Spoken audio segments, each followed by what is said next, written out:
Hi guys, welcome back. This is Breach, and you're watching Let's Play Legend of Zelda Swordless.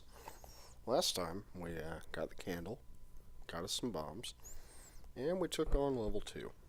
Because it's, one of the easier to do without a sword. You don't have to have it for the boss. I mean, you don't have to have it for any of the bosses, but the boss goes down easier without it. So, this time, we're going to take our leftover bomb up here to this rock. We're going to go get a health expansion right off the bat. We're going to make a lot of progress in this video in a very short amount of time comparatively. So, buckle up. Now, with these rooms, you're presented a choice between medicine or a heart container. The choice is permanent, and you can buy medicine, so always go with a heart container. The only time you're going to want to choose medicine is if you're doing a speed run. There is an argument to be made to get the medicine rather than, going out of your way to get rupees to buy the medicine or get the prescription, because you wouldn't have any reason to go up to that part of the map. So, we are going to go buy some bombs. I'm going to show you one of the stores that sells them. There's like 2 or 3. And this is the one I use most frequently. It's over by level 2. So, level 2 is where I go to gold grind. And it's one of the more efficient ones until really late in the game. So, we'll use that one for a while. Sorry. One of the other ones is over by where we bought the blue ring. You'd remember there's a doorway just south of where we got the blue ring, and you can buy bombs, arrows, shield in there. It's the exact same inventory as the shop that we just went in. But here we're going to use these bombs that we just bought to snag ourselves another heart piece. And we're just going to keep getting hit by levers, because that's what we're doing today. It's get hit by a lever day. So, we've got 7 heart pieces. We're in pretty good shape. Now wouldn't be a bad time to go take on level 1. We skipped it. It's really easy. And while we're between there, I guess now is a good time to talk about why I don't grab the magical boomerang from level 2, but I am going to grab the wooden boomerang from level 1. And that's because whenever you get the magical boomerang, all Gariahs for the rest of the game have it. So, I'm gimping enemies at a minimal cost to myself. Because also, the only real difference is it takes longer for the magical boomerang to come back to you, since it travels the full screen. Now, if you remember right, there's the trick. You walk out of the first dungeon, walk back in, first door's unlocked, so you get to save a key that way.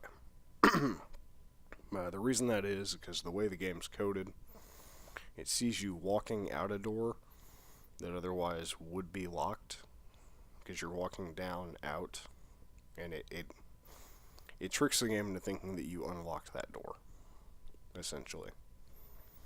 Just the way the rooms are connected and everything, and the transitions are handled. So, there's another free key to the right room that I should have gotten right here. I think I go back and get maybe off screen, possibly. But it's not a deal breaker. Like, we end up finishing the game with just enough keys anyways.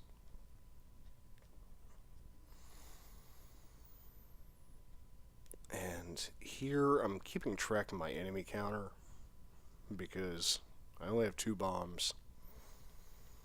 And they're the easiest way to handle Gariahs. Remember, bombs do 4 damage, Candle does 1. Gariahs have 3 hit points. So, bombs will one-shot these red Gariahs. And I want to get one of them to force a bomb drop.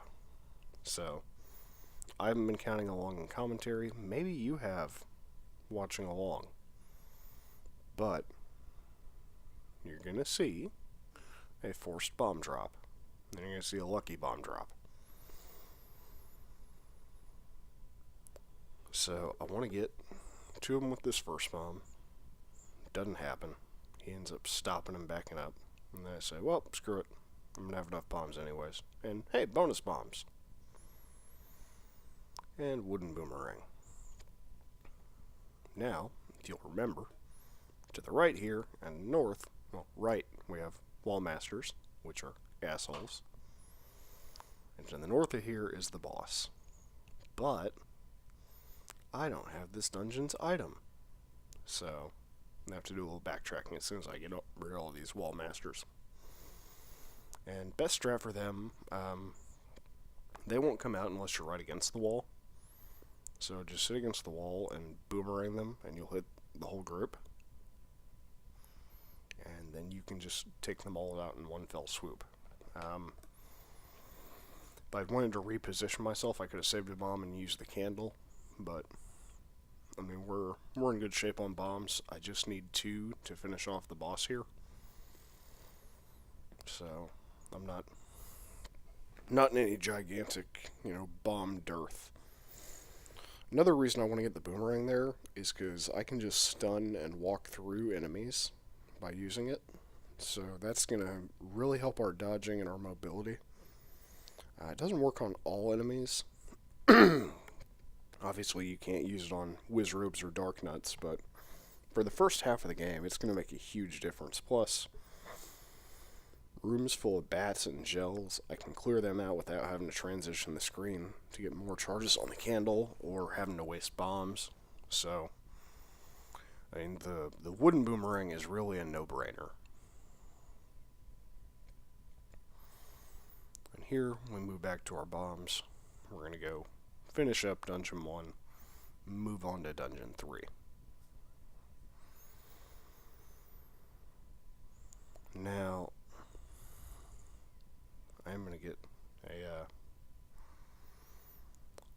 if you've been counting, how many enemies have the bomb? 10th enemy has the bomb. So, it's just one of those little factors that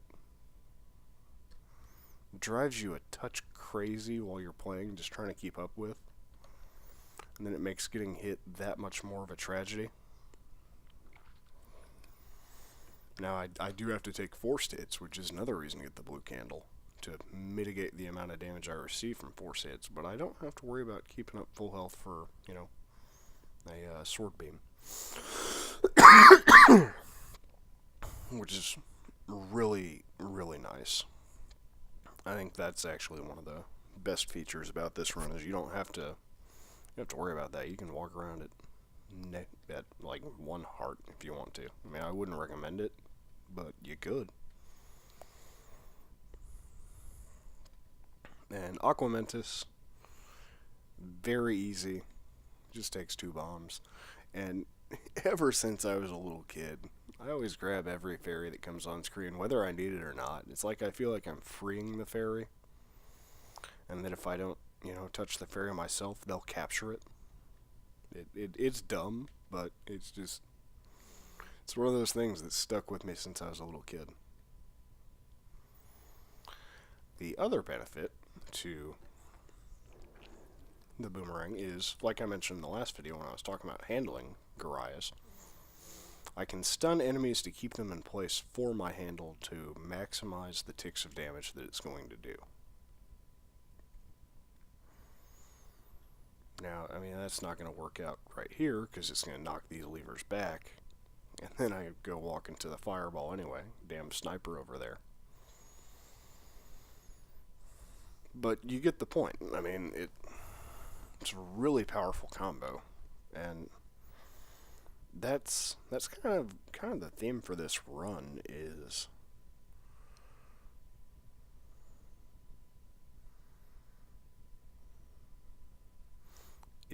you get more powerful as you as you get more items. Like, you start out just really frail, really fragile. And then you get some health, you get a blue ring, you get a couple different ways to damage enemies. And you end up using items that you otherwise just wouldn't see.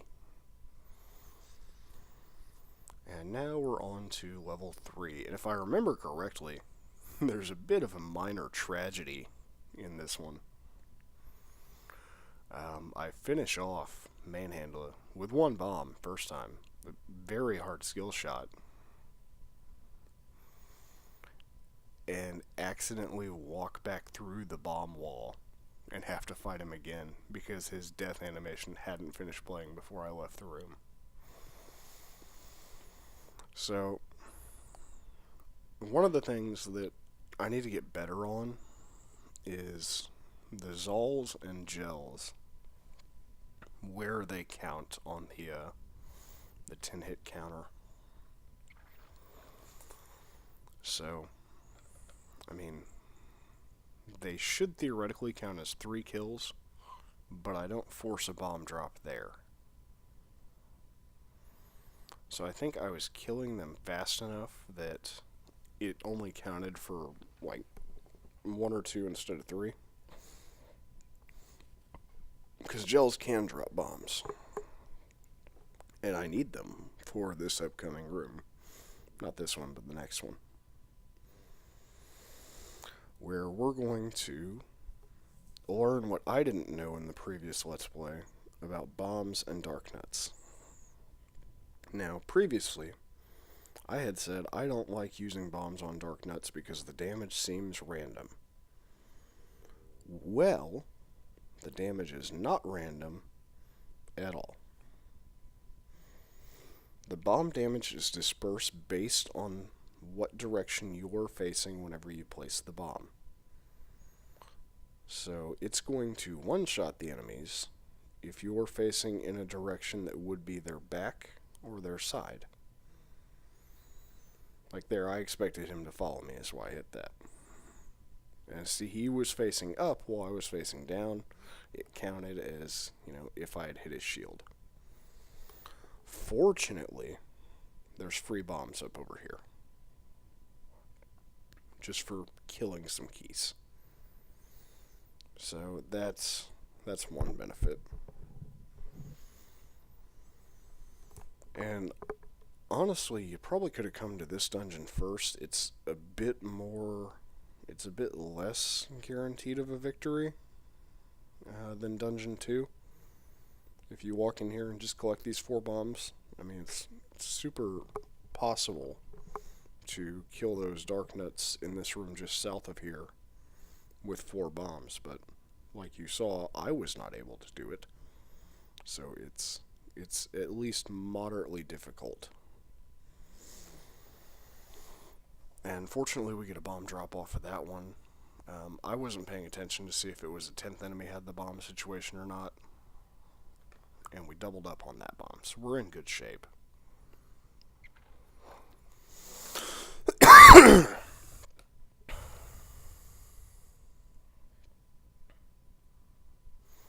And here, we're just going to run in, snag our raft, and then go fight the boss. That simple.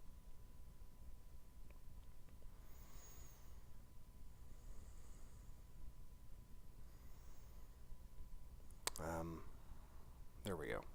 Yeah, I ran into that guy on purpose to reset my counter just so I know where I'd be. So, I'm at 1. And my misunderstanding of gels and zols is going to keep me from getting a guaranteed bomb drop. I end up snagging it here, or I end up snagging that room's drop much later in the game. There's bombs that drop there if you kill all 3 of the the dark nuts. So I end up getting that much later when I'm off-screening some rupee grinding.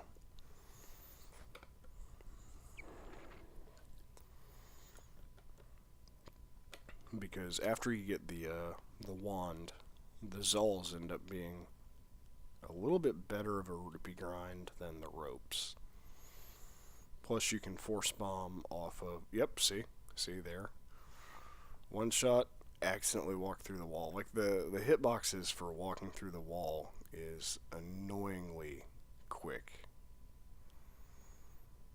Okay, so what am I gonna do? I've got one hope, and I fucked it up. Sorry, I'm trying to keep this PG-13, but that's really the only way to describe what happened there. I screwed the pooch on that one. So we've got to find a way to get more bombs. Which means we're going to have to force a drop. But we're also going to have to finish off. Actually, wait. Oh, wait. It's a key that drops in there, I think.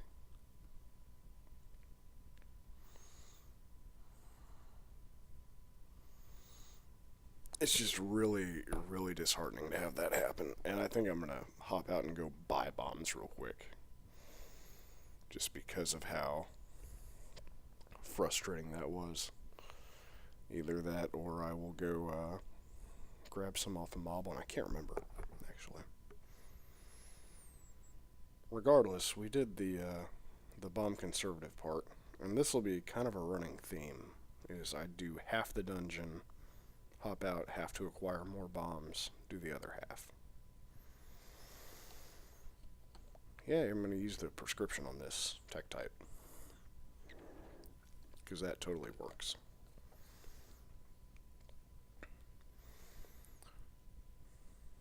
Here I get super confident thinking I can force a bomb drop, and honestly it's going to be more efficient to just go buy them, so hurry up and go do that breach.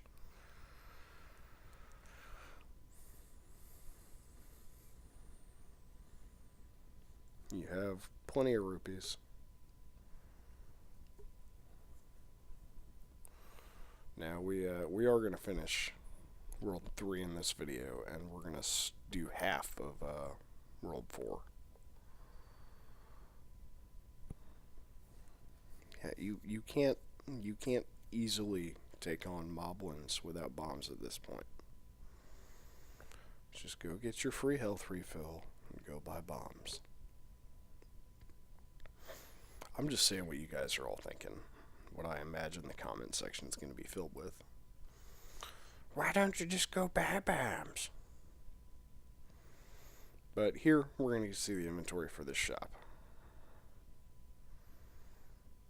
So that's nice. I get to show off something in my ineptitude. Like I said, exact same inventory as that other shop. So, we have 4 bombs. If we can't kill Manhandle in 4 bombs, then honestly, we don't need to be doing this challenge.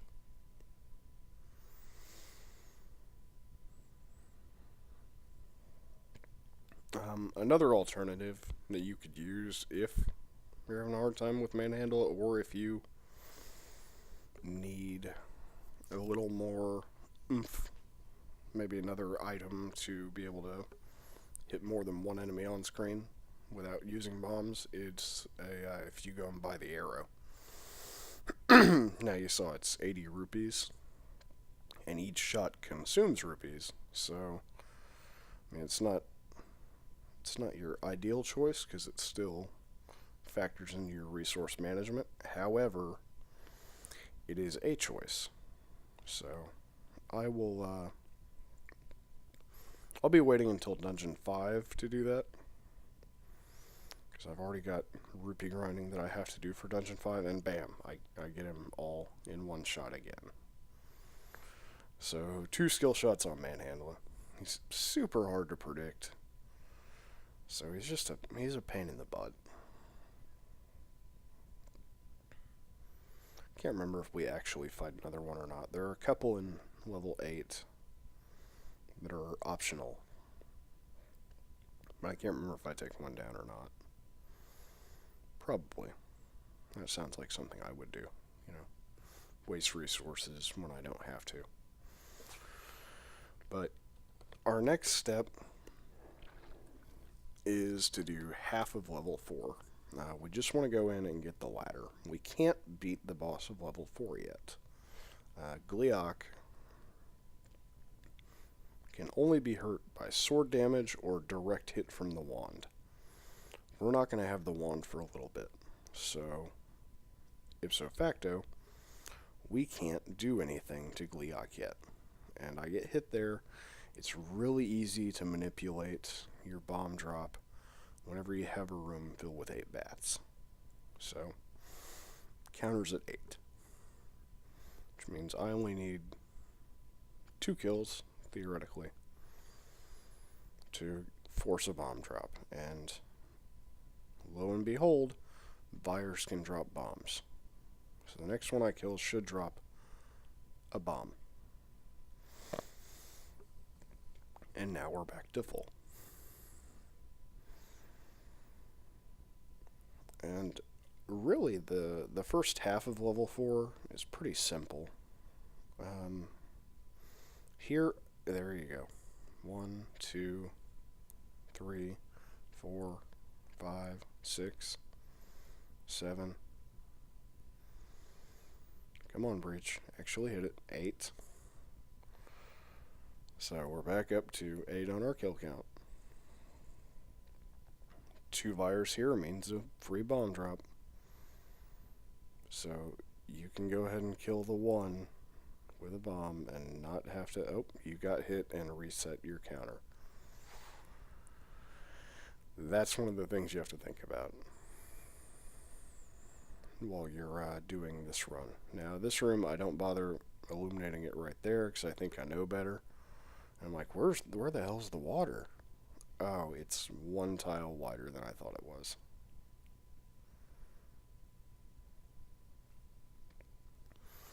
Now, here, if you go north, that's the way you'd go to take it to the boss. You go east, that's the way you want to go for the ladder. Now, I hope to God I don't use bombs here. Actually, I can use a few, especially if I get them all grouped up.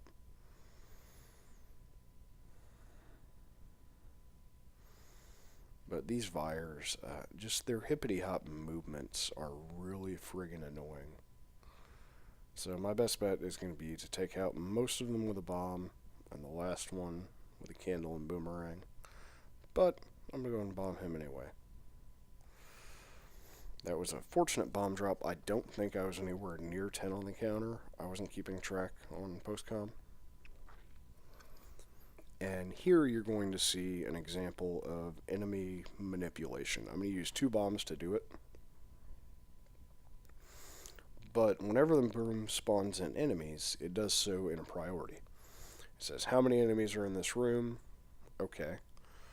We're going to spawn them in this order. So, by taking out the 2 Zols, I lower the enemies that are in the... I waste 2 bombs. And lower the enemies that are in the room to 4. You have the 2 bubbles, 2 Zols, 2 like-likes. And the game puts them in priority of bubbles, then Zols, then like-likes. Yeah, you're not getting out of this without having to spend an extra bomb, Breach. Just deal with it. If you leave the room, it's going to respawn that Zol, because Zols respawn unless they've been killed without turning into gels. Just a fun fact if you're trying to manipulate rooms and stuff like that. So we've got the ladder. Sorry. It's super early in the morning whenever I'm doing commentary on this one. We've got the ladder, and that's really going to bring this episode kind of to a close. I'm going to get out of here. See, the 1 Zol that we killed with fire and then taking out his gels is back. None of the Vires are back there because we killed them all outright. And that's how the game handles splitting enemies.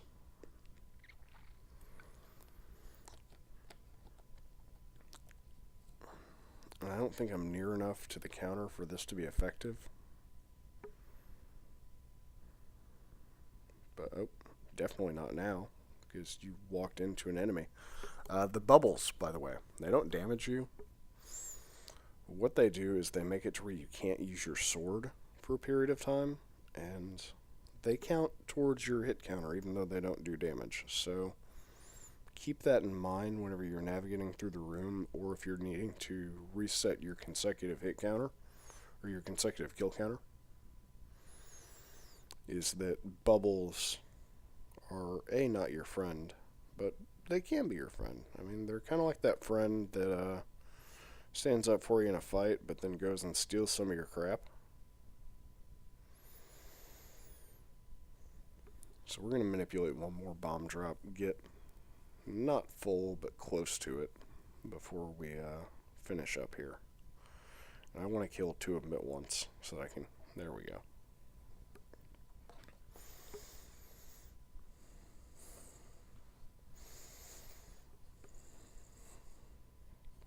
And that is going to be your second episode.